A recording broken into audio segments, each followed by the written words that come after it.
Okay, let's see. Testing. This is gonna go live.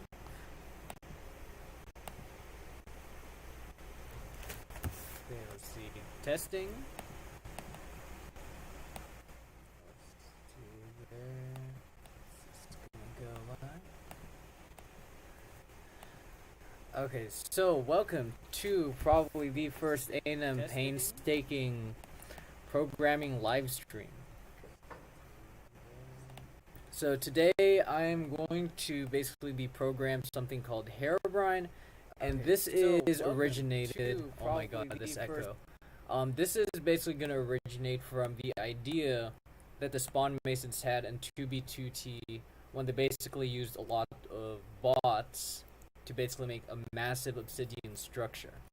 So to give you guys an idea on what this is, Spawn Mason Obsidian Spawn. Basically, if you see all those tiny obsidian instructions, those themselves are already massive in the game itself. This is what they built. They built this entire obsidian structure using modified baritone clients, and basically using that and some botnet software they custom built. Since baritone is open source, they were able to lay this, which actually pissed off a lot of factions. For example, here, those two things are for the what's called I believe the Vortex Coalition or something. But you see that one cuts through there, it cuts through the Vortex signs, and these signs alone here already took a while themselves. This massive obsidian sign, they were able to accomplish when I believe they said it was within a week. So it was very fast, and they made it so large so it couldn't be griefed humanly. So, and unfortunately, well, I guess fortunately, they didn't release the software they used that enabled them to pull off this feat. So right now, I'm building a client for Minecraft, which is going to be based off Forge, as kind of like, because it's very adaptable. So it's going to be a Forge mod, but it's kind of like a Forge hacks where even though it's a Minecraft mod, you can go on a vanilla server and, pull off some sweet hacks. So currently, right now,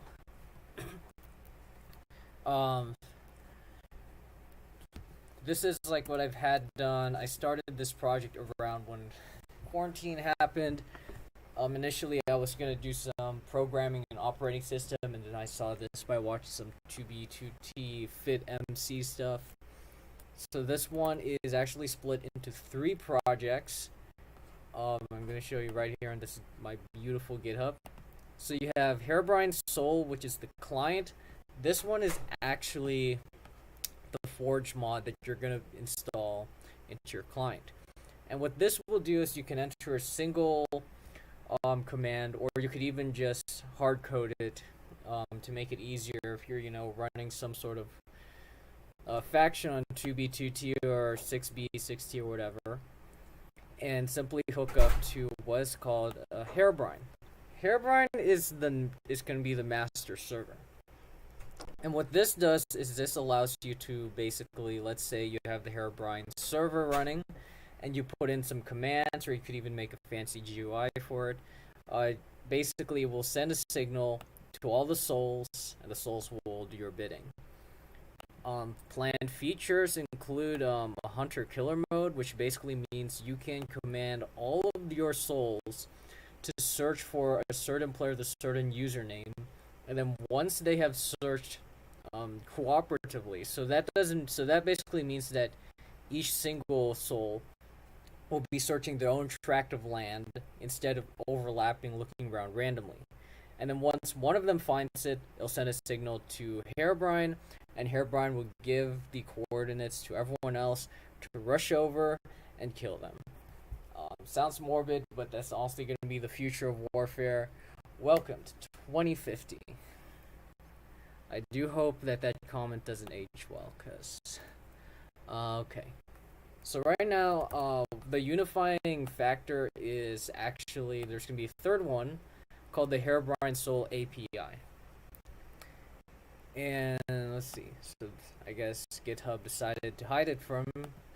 So Herobrine Soul API is basically a bunch of similar constructs, and right here we have right here. So you have commands.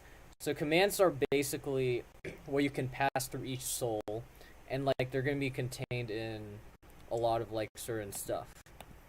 You have routines. So routines are just basically a set of instruction for each thing. So you can activate it, you can deactivate it. A routine will have a name. Now the reason why routines are different from commands is a command is basically this is actually based on the here. This is actually based off the baritone framework a bit. Like takes a bit of inspiration. But commands are basically you send in something. So invocation would be the command's name. For example, in here, if I were to say get remote get pull, so the invocation would be get because get is the main name. So I could say kill, and then that would be the invocation. Invocation is just the first name. And then execute would be, of course, the function is actually executed for said commands.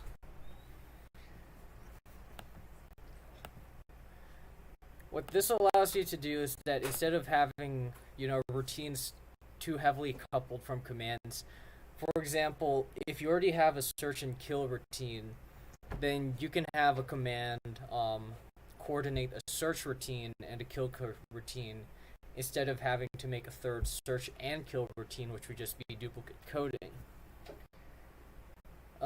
And right here we have special collections, so name registry. All this does is to pick an element with a certain name. I think Java has something built in, name.java. This is just an interface that's saying name. Now some of you might be wondering, why am I not using inheritance? Well, even though this may come to a very big reality shock, and it took me probably 6 months to actually come to realization, research, and whatnot, so it'll probably take you 6 months or even 12 months.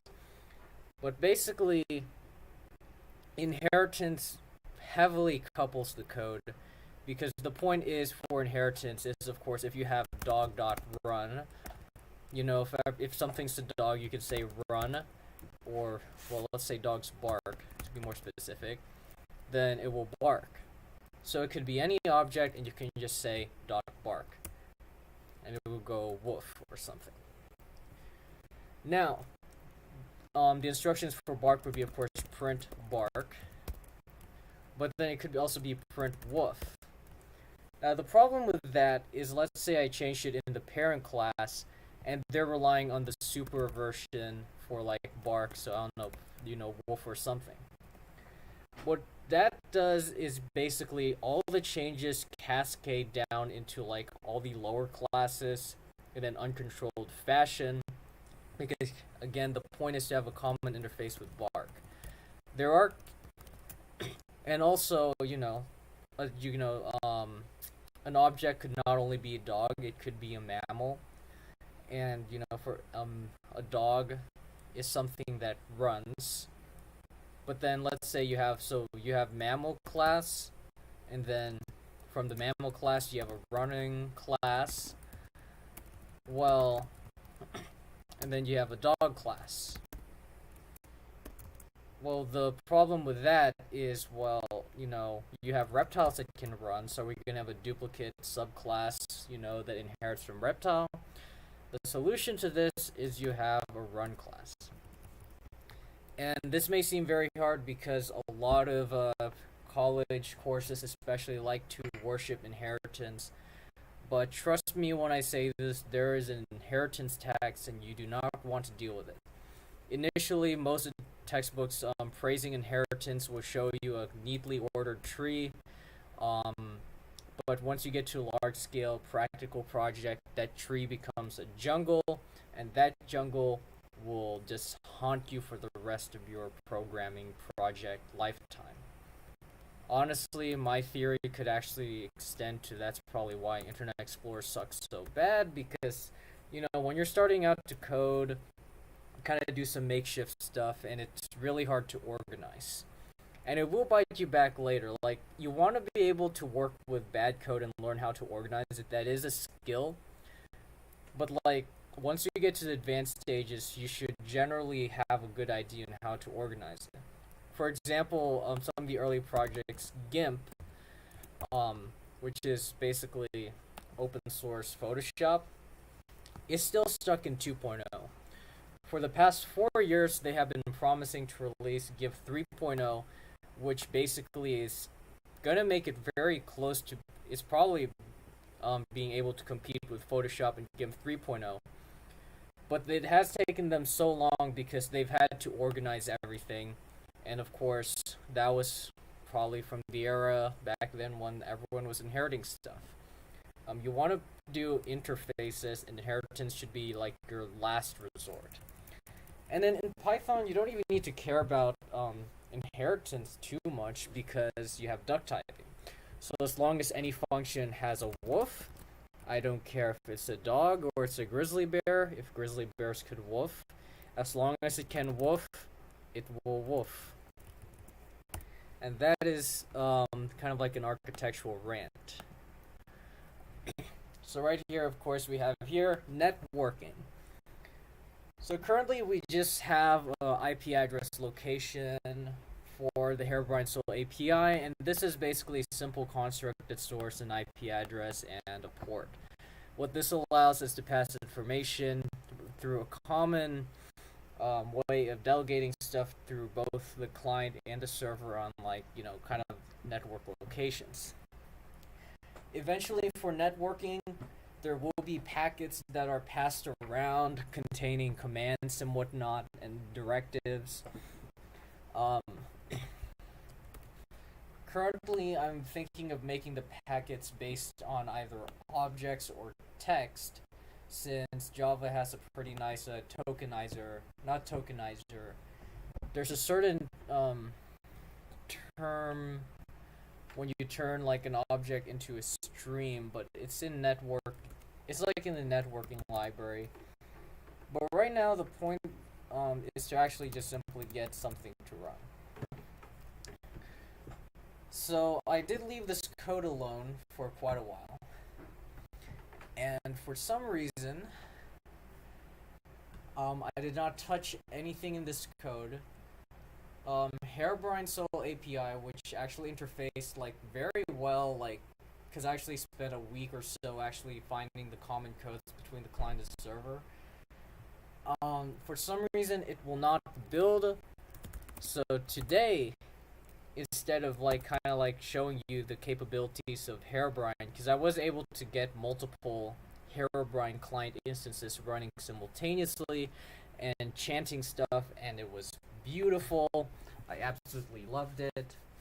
Actually, hold up. I believe they actually have a built-in routine with me as a king. So, fun concept is that a player, you can designate one or more players as kings, and instead of explaining to you, I'll just show it to you. So we have Herobrine.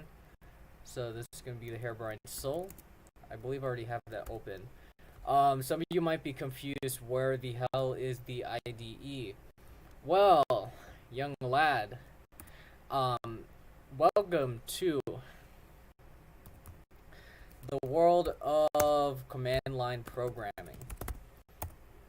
This is honestly one of the fastest methods of probably the fastest method of programming, because programming ultimately comes to manipulating text.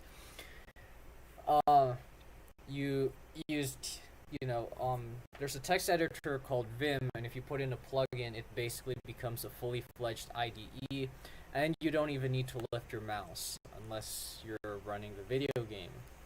Now, in terms of graphical stuff making map levels and whatnot, well, you need to use a graphical tool for graphical things, despite how much I would love to have it feasible to make a level in Vim, which you could, since you could use a text-based format. you generally want to use graphical stuff for graphical stuff. But since programming deals with lots of text, wow, look at all of those unique characters. So that thing basically means when I scroll up, and this kind of stems from like SSH or Unix or whatnot, that like if I were to scroll up, this would send this character to a server, and it would have the other server scroll up and send back the text. So this one is single player, and we're gonna do test. I'm gonna open my actual Minecraft, and wow, Minecraft 1.15. I heard 1.16 was released, so I'm gonna feel totally useful right now. So I'm gonna probably have to port it to 1.16. Hopefully the Forge didn't pull off a 1.12 or something. Because some of you, a few years ago, some of you might notice that a lot of the Minecraft mods were basically only in 1.7.10. And the reason for that is basically Forge wanted to do an API overhaul, which is generally a good thing because it makes things better in the future, but it's didn't put backwards compatibility in mind. So a mod that would work for 1.7.0 would no longer work in 1.15. And when an API changes and you don't make wrappers for that API, so what a wrapper means is basically you're making it redundant. And actually, right here, let me go to the code, Control V W. We're gonna CD into, let's see, where do I, oh yeah, so we want to CD into Herobrine Soul.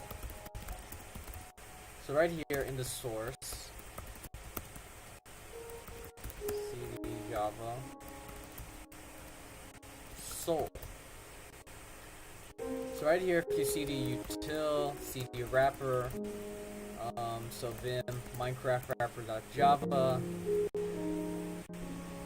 So what this does is this basically is kind of a hackerish way of repeating. Git add. Which one is this? Minecraft wrapper, and then git commit fixed format. Okay, so what this does is some Minecraft, get Minecraft. So throughout my code, instead of having to call Minecraft.getInstance, all I have to do is say Minecraft.getMinecraft. Now this might seem redundant, but Forge is known, has had a history of changing its thing. Wow, that music is really loud. I don't know if anyone else can probably hear that. Yeah, probably y'all can hear how loud that is. So what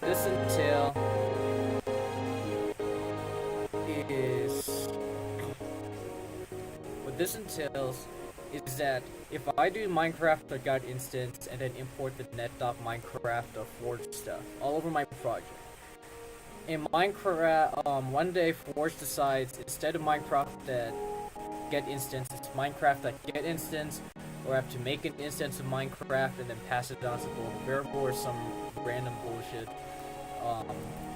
Basically, all of this becomes useless, and usually, you could just do grep and search, but sometimes that also has a disadvantage of its own.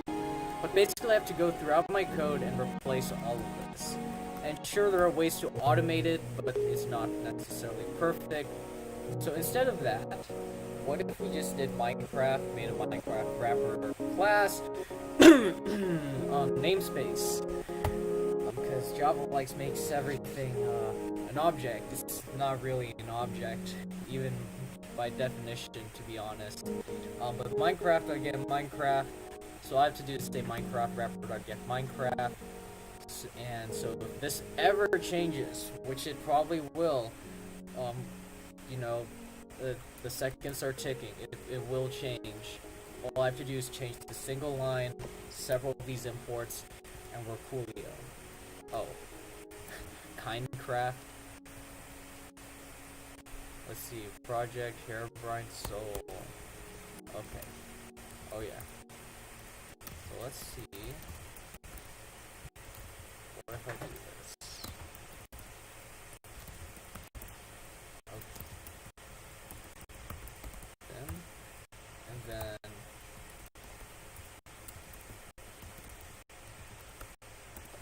oh, and yes, Vim has its own file explorer. Not the best. You could get Nerd Tree or something, but it works for me, so I use it. So now you can just go to source, main, Java, com. Let's go back up. Soul, util, wrapper, and then right now what YCM will do is actually it is compatible with Gradle Links. Wow, this was like kind of a long ass fever dream. So let's see, start world on port 41145.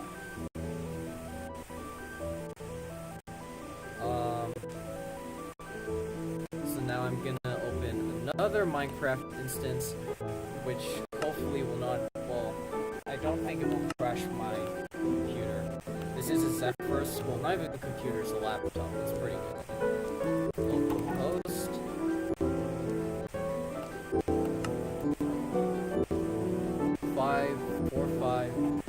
45,145.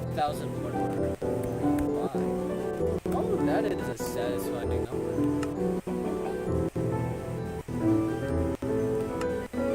There we go. So watch this. So I actually hard-coded my player for debug purposes as a king by default. I'm probably not going to remove it because I have no ethics. So let's see.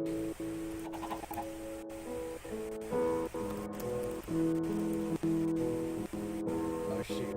Okay, so I need to go into the code and actually see what it is. So I have not touched this code for 2 months, which is why you should always write good comments and good documentation. Because in 2 months, the weird routine you wrote will be lost to time if you don't. Let's see, mod data. So this contains all the data, king registry, blah blah blah, blah blah blah. Okay.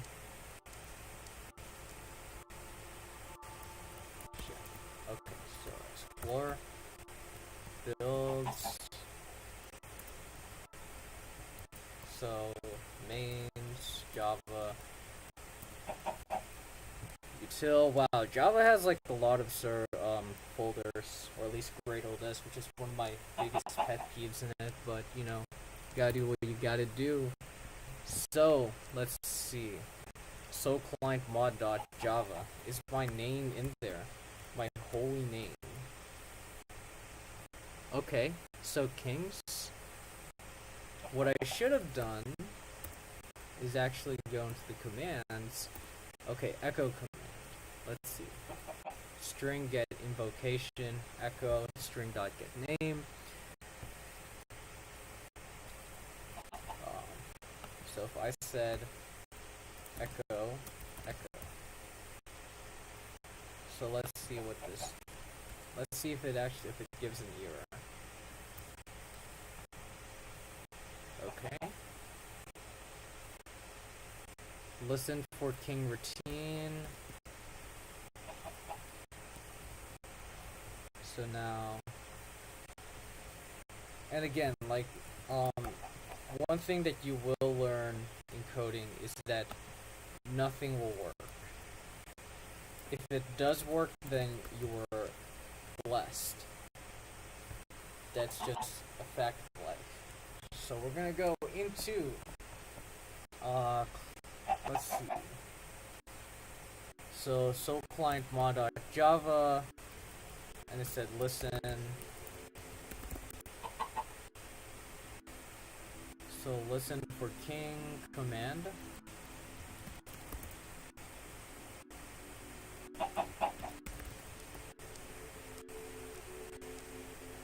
Unqueue, do client stuff, tokenizer, so client, Herobrine connection, Let's see. On chat. There we go.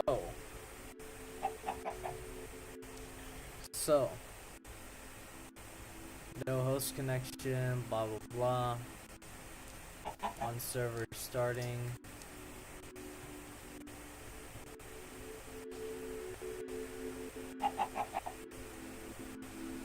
So if add connect. So this is actually the code that runs the connect.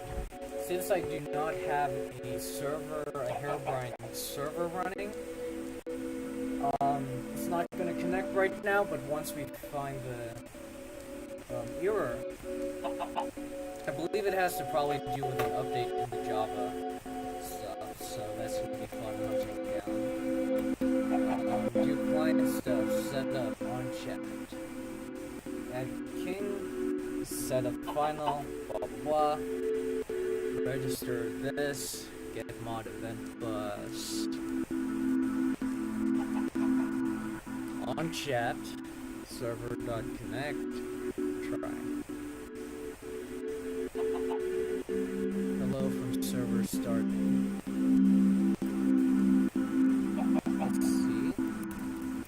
Let's see, git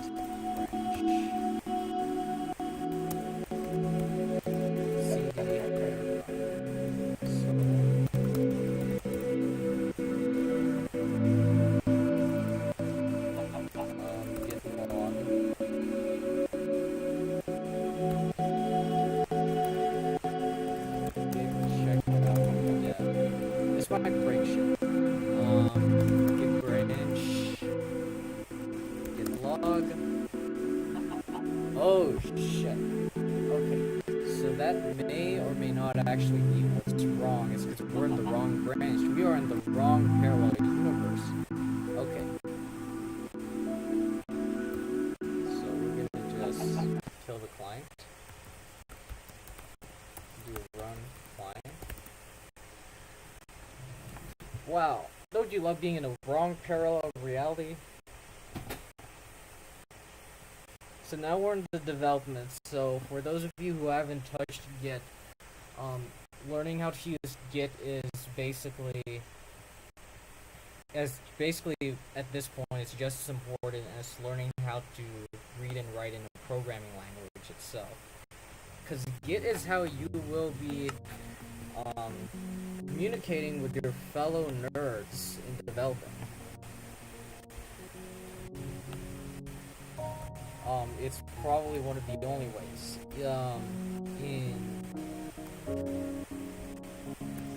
Interestingly enough, Git was actually made because of Linux.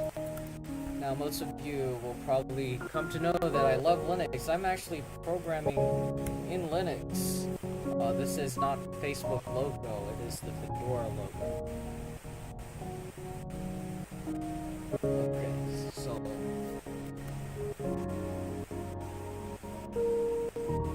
add connect, king, no host, blah blah, got game, blah blah, add king.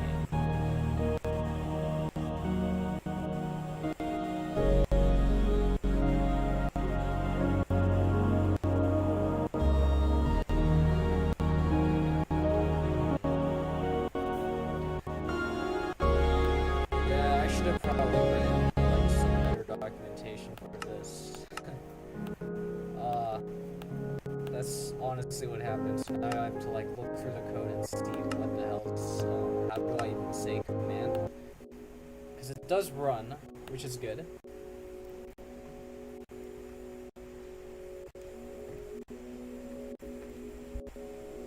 Oh, the term is serialization. Serialization is you're turning an object into a series of ones and zeros so it can be transmitted as a stream. A stream is just a fancy way of just a sequence of anything and it runs forever. So basically you for your for your anime stuff, you know, you could include my friend friends told me of a cursed one. I don't really watch anime, Boku no Pico. I haven't really googled what the hell that is, but apparently that's cursed. So this couldn't be, I don't know, the first 1 millisecond of its theme song. You know, let's do JoJo. JoJo has a real, I haven't even watched it. I just know that it has a really good theme song.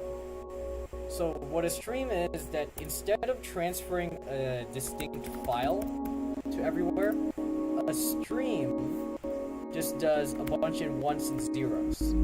A stream does not have an end.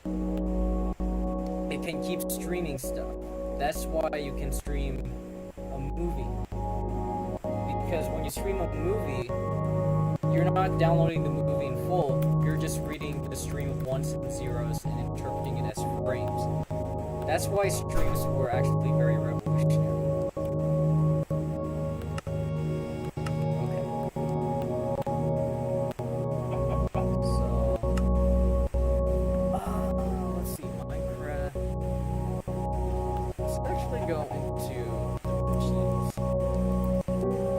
Here's the echo routine.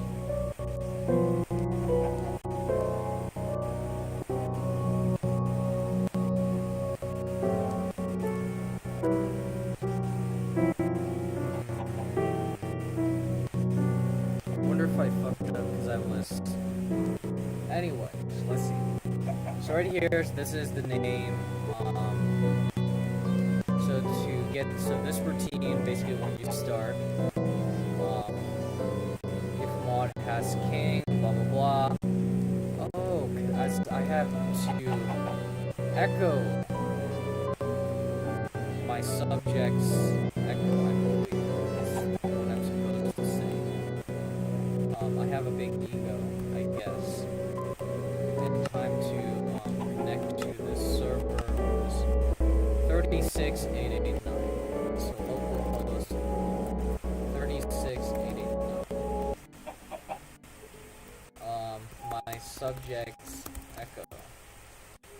Or my subject's echo. Oh, there we go. So watch this. Hello? Or let's see if we get anything under the button. Oh shit, that was scary. Okay. My subject's echo. Let's look at this.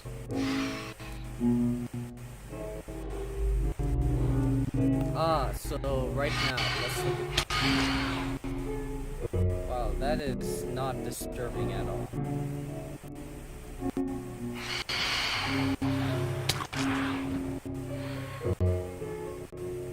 So exception cutoff, string index. Shoot. Let's see. If I do my subjects, echo high. Will that throw an exception?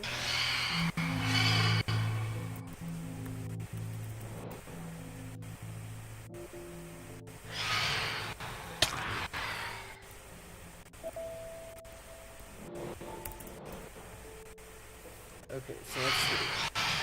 So right here, we can actually see a bug in action.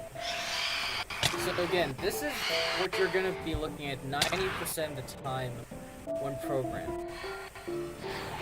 This is, see this ugly red text? Yeah, this is welcome to programming. If you don't want to see this, you're gonna have to find a different field. Even if you're a mechanical engineer, if you've seen that montage of Elon Musk crashing his rockets, that's gonna happen. Even the Nazis, when they're developing their V2 bomb ballistic missiles, they had this going on. Like, the only difference that Elon Musk was that compared to NASA and all the other space programs, the Russians and the Nazis, was that Elon Musk kind of strutted his mistakes. He showed it off, under pretty cool mistakes to get rockets blowing up.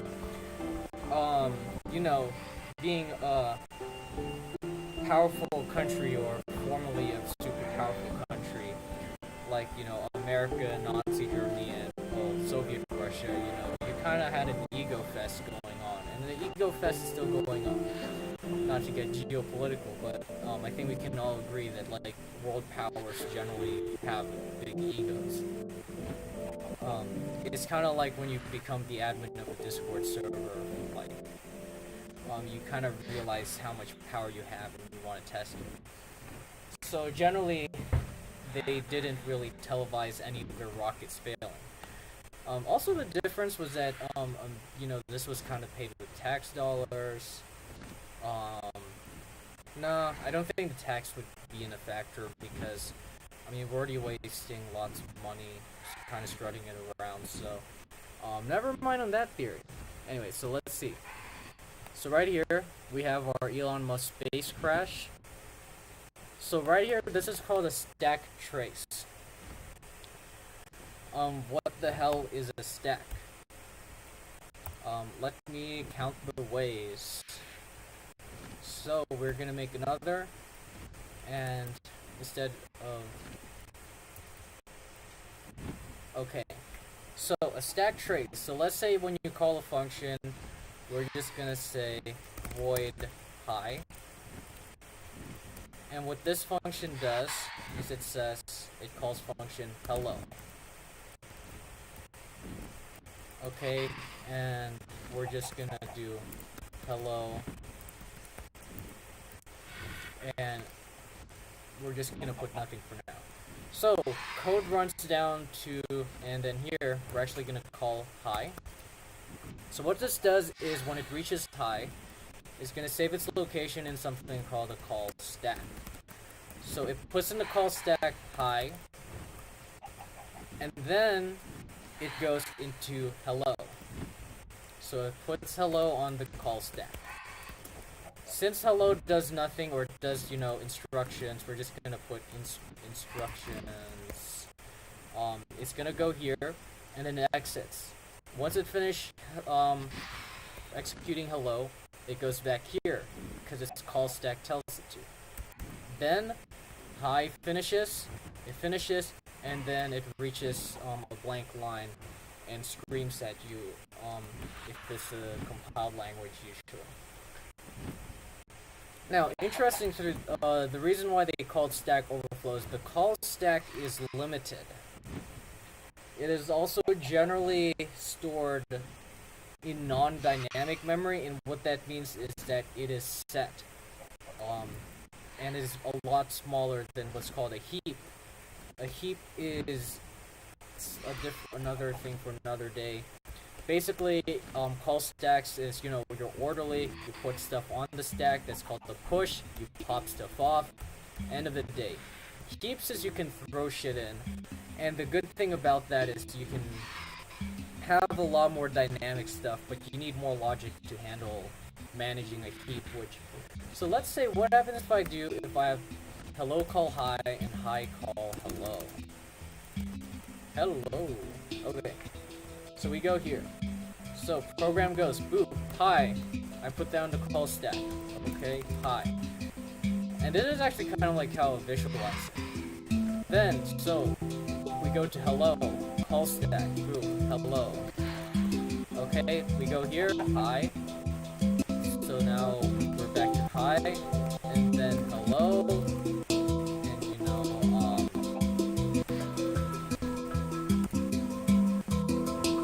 Cello, I guess we're having the Russians now. But basically, it's gonna repeat that. So endless recursion is kinda not a good thing, because what will happen is that it will just spam it like that, and eventually you'll run out of memory. So if I were to spam that for a very long time, it would actually take all the memory on my laptop, all my WAM, and would crash. So the reason why the call stack is important in debugging is you can know where the computer left off. You can know where the computer crashed, so you can find out where that code exactly is that kind of got it wrong. Sometimes the problem will be along the chain, but at least you know where it was when the car crashed.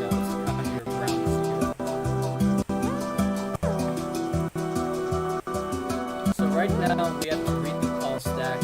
What it says is, so it was running, so thread.run, so Java Minecraft server.run, blah blah blah blah. And let's see. So Minecraft 4.event. So let's see. Listen for king routine.chat handle, and then java.substring. So our offending piece of code is here, generally, because it looks like something that I've written, you know, it looks like the library. And then this one says, you know, since java.substring, it's kind of yelling at me out of range. That means I have a string error and my algorithm sucks an ass. So, wow, 30 minutes of explaining code and debugging can be kind of draining. How many? Yes, no one is watching. That's nice. But whatever. We're still gonna finish this. So for the example. So I died. That's nice. Let's see. We're gonna go here. And some of you are wondering, like, what the hell this program is. It's called Tmux. Tmux allows you to use multiple terminal sections in one. And then my text editor is Vim, and it uses a plugin called YCM. Just send a comment or chat, you know, asking, you know, how to do that, and I'll send you some resources. But most of you are probably going to stick to IDEs for the rest of your life, and be a second-class advanced programmer. Not to kind of like be egotistic, but like, as for example, there are OG programmers who program in binary. I'm gonna be probably first class, but they're gonna be like a zero class. So once you can speak binary, you're basically programming God. There are people who are able to look at basically pure hexadecimal, because when an operating system crashes, it'll dump the contents of dedicated WAM, and they will be able to, by looking at those ones and zeros and hex numbers, tell what's going wrong. Like, I don't think, maybe I might get into zero class, but like, the highest I will ever get is probably first class. And the reason why is I call like CLI programming first class programming is because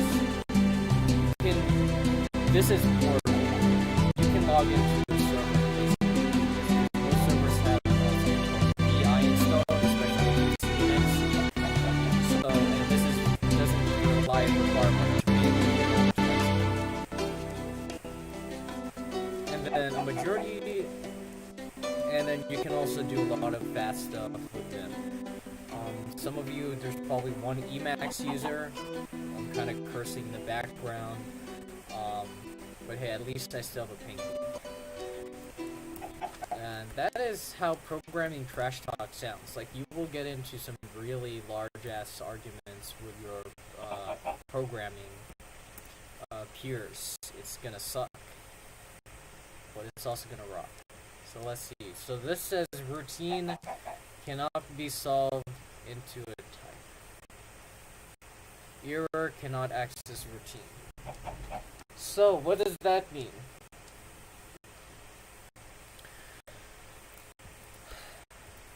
It means, so first of all, listen for kingroutine.java.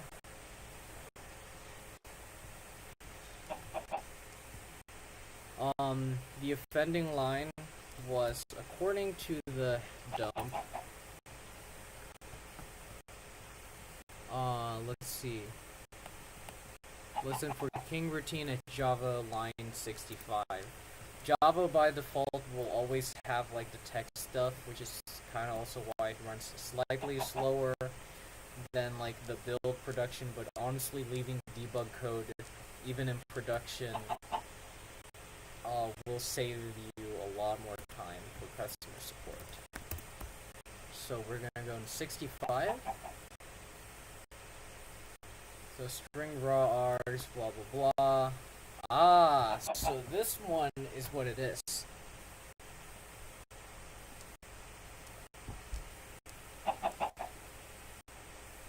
So testing for commands, and I believe there's supposed to be an invocation. Yeah, my subjects space commands.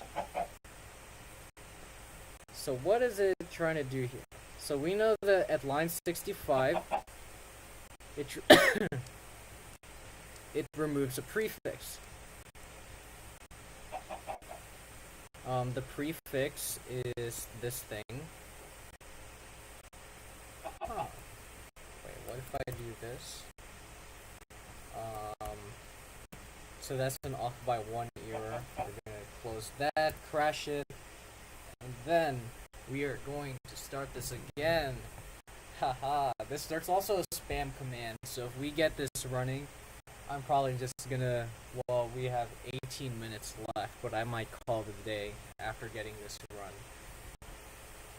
So yeah, some recent advances in programming is instead of having to recompile your code, when you change the source code, it will immediately change it in running code. Advantages, it's faster. Disadvantages is sometimes certain changes will affect, the startup stage of the programming, so you can't really see that echo without restarting the program. But it's still useful for cases when you can get away with it. So Minecraft's internet enabled. So test.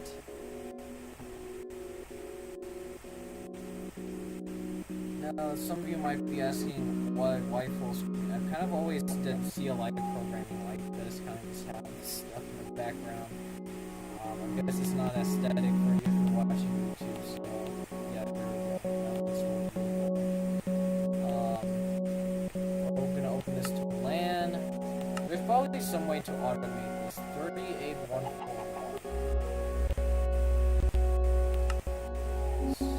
Stack Overflow error, so there you go. So that means like you call too many functions. Also, Stack Overflow can also happen through other than like a function, forever calling another function here. It can just happen from calling too many functions, but generally you won't have to worry about that. But if you ever see Stack Overflow, you call too many functions. You either have to get a larger stack or just call less functions. This is more prominent in the lower level stuff when you have to, do very small computers so you don't have too much memory. Wow. It's kind of nostalgic seeing this. I'm gonna make this larger screen for y'all, but again, I kind of like to get a bit janky with my setup, so yeah, bear with me. So, my subjects, echo, hello. Oh shit, see right there, see, notice how Dev is speaking now? Okay. I don't know, is there someone? Probably not, but I have hope.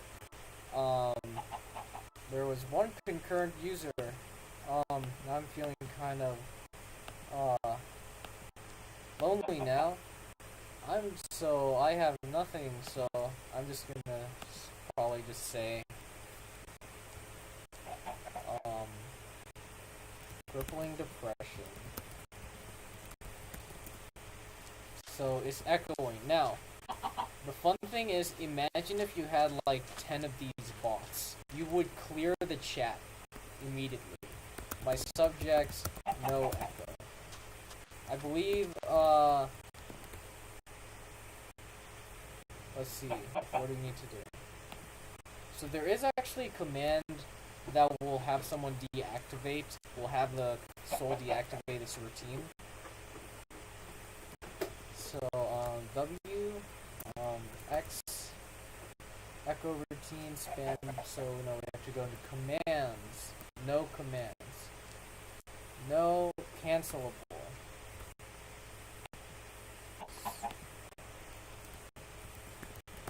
My subjects, no.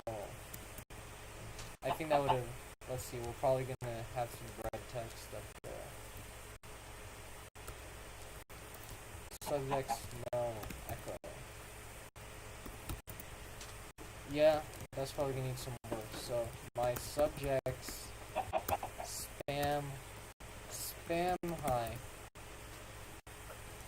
And there you go. You have it spamming. My subjects no spam. Yeah, canceling routines are gonna take, I think that was a work in progress earlier. And also the fun thing is if I were to put in a new spam command, my subjects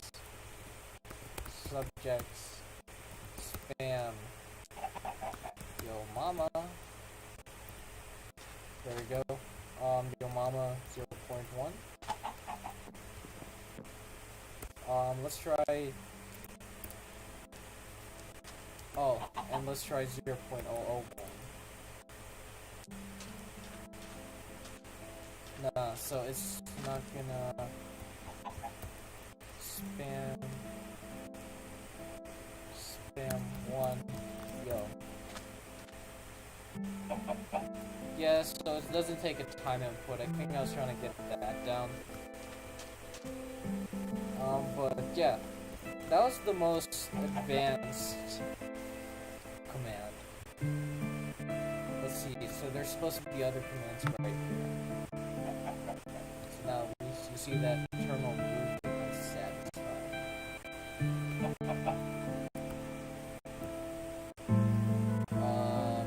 The command, that's my favorite. My subjects, ye, hello, ye, haha. Okay.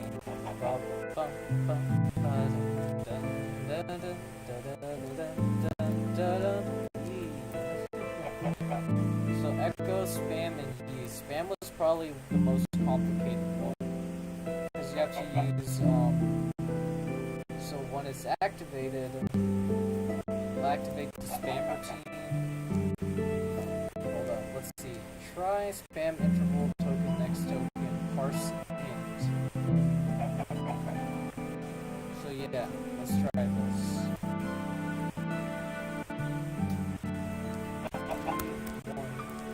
1,000. My subjects spam 1,000. Yeah, that's not good. Yeah, so that code is kind of not working right now. But you see, imagine. So you already have like 10 bots. So the interesting thing is it's not purely surrounded around Herobrine. Like you can directly communicate with them through the chat if you wanted to in Minecraft. So even if the server were to go down, as long as you had a king on the server, these would be on control. And if they were under a current routine and there were no kings on the server, they would spam. So if I were to leave the server, this bullshittery would still go on. Yeah, look at the amazing bullshittery, like, bullshittery. That has a really nice roll off the tongue, you know, bullshittery. Da da da da da da da. So, yeah. And again, there's no way to cancel. These are uncancelable. That might trigger a bunch of you that these can't be canceled. Maybe I should prevent them from being canceled. Nah, I'll allow them to be canceled. By King, of course. Let's see.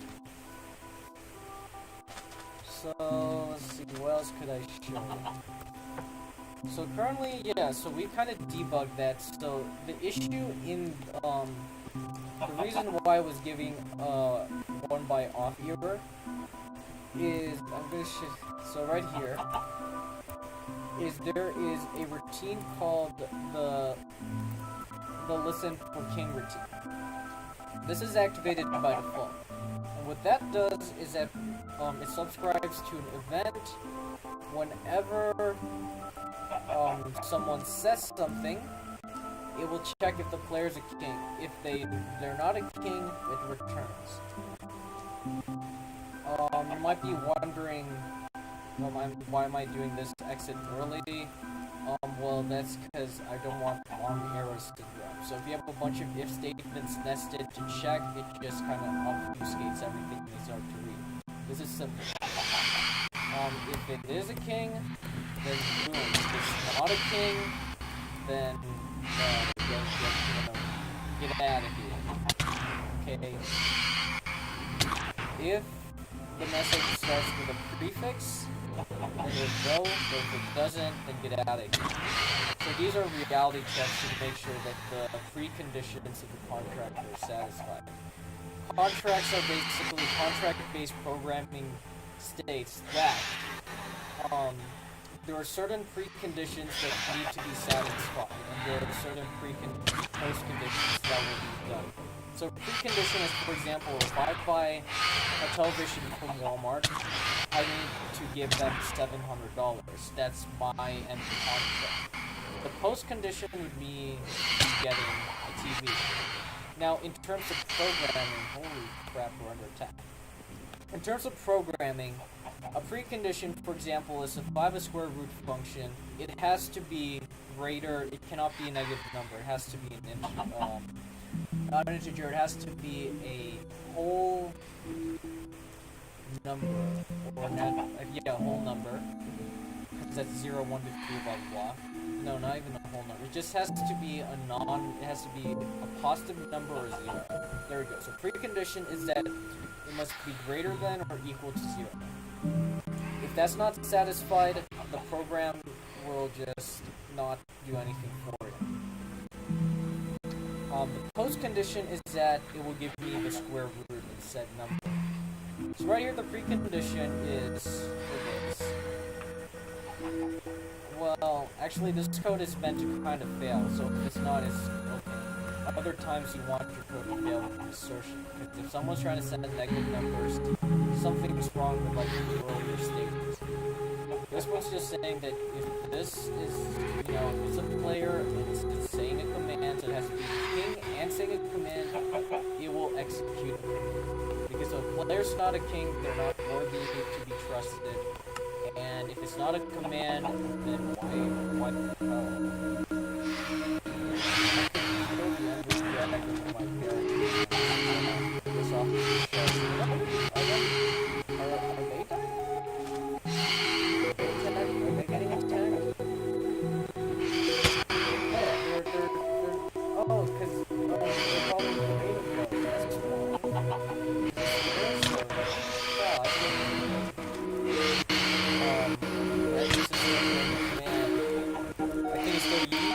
Yeah, there we go. My last words.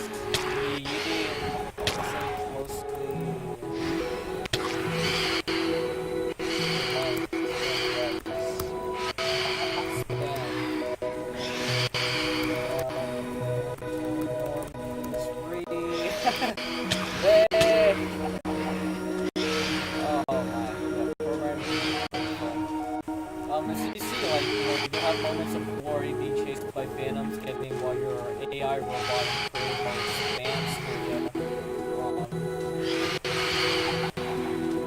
But of course, you also have, times when you're just trying to get code to work, figuring out why it's wrong. Oh yeah, so I didn't explain why. So here's how it is. So the king prefix basically states that is basically kind of like in Discord when they're saying play music like that. So plus sign this sign says that this is a command, it's not you just talking. So right here, if you start with saying my subjects, comma, then it will be like kind of like that. So what happened was I added the space. The space was inserted. Is the reason why is that someone decoded only accounts for the space. This is just a prefix formatting somewhere. If I add the space, it's expecting the prefix, aka let's say for example the exclamation point going to have a space as well. But the prefix, you know, it doesn't need a space, so play. Here the space is locked in the code. That's how we that was just an oversight.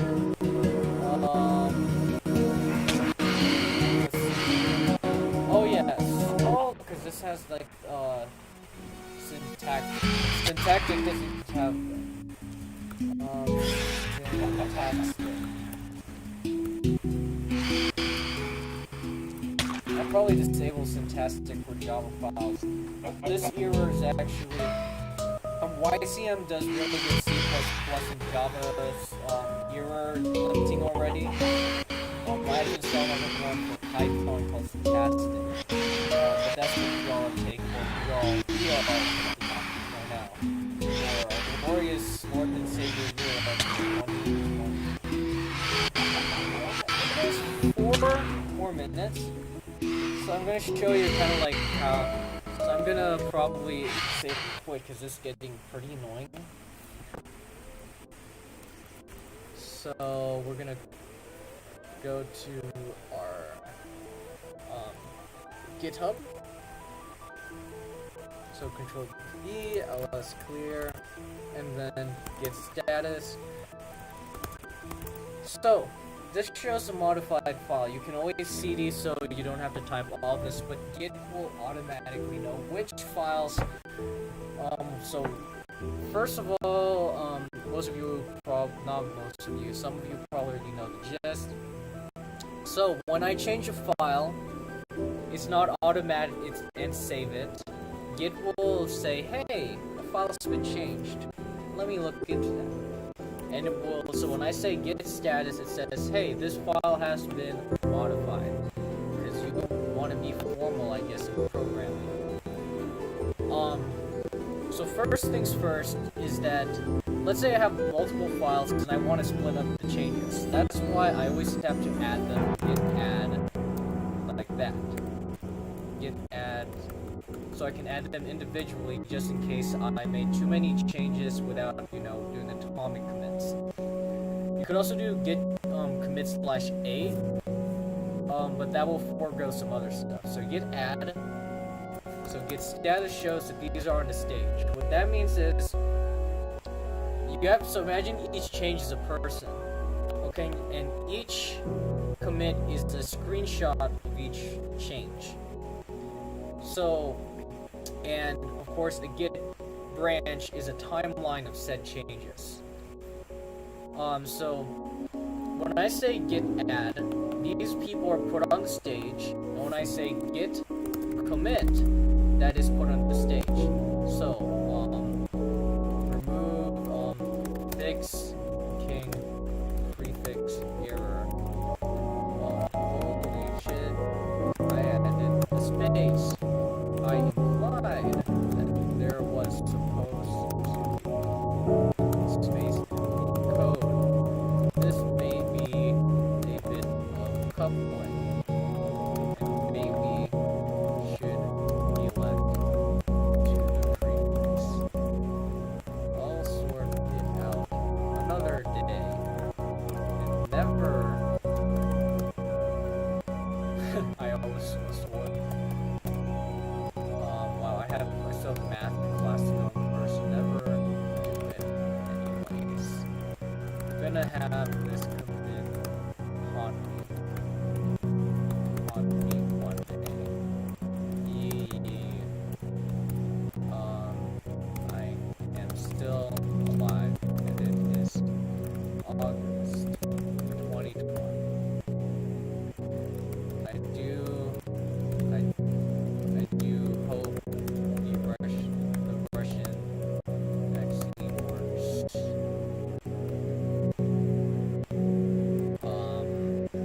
Ramen. Wow. Yeah, I mean, the Russian vaccine is kind of rushed, but I mean, they put the Russian. But at this point, I kind of want this whole thing to be over. I missed out on the midnight yells and whatnot, so if a decent vaccine comes from Putin, so be it. But either way, the USA is on good track to have a vaccine approved by October. Since we already have 3 from the last time I read in phase 3 trials, which the Russians would. So if we did it by the Russian standard, we'd actually have 3 approved, and by approved, I mean I put that in double quotes because you literally just cut a large ass corner for it to be approved. But anyways, so this is committed, okay, and then I do WQ, and it shows, and then let's see, get status. So I'm ahead of Origin dev. Origin, in this case, is the server on GitHub that contains this repository, where you can make any Git repository. You can set your origin to anything when through the Git stuff, and that makes it decentralized. So if you don't like the way someone runs a project, you can do something called fork. It's like basically when the church split into Protestant, Orthodox, and whatnot. It's kind of like it's a schism. It's happened in other coding stuff. And sometimes it's also nice, a good ability is part of kind of like a code of ethics is to always respect the ability to fork. Because, for example, even if you don't like something is run, for example, Debian is very loudmouth.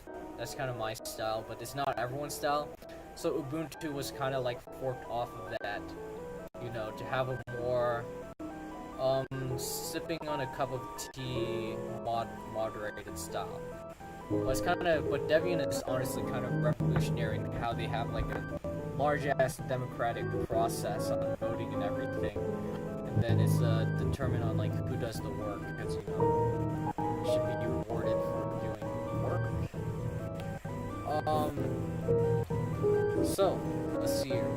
So right now, this is on this computer. So in order to save it onto GitHub, I'm gonna show you here.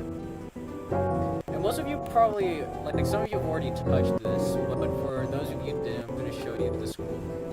So right here, we're gonna have the commits, and commits are just basically screenshots. So merge branch into dev. This is branch master. This is branch dev.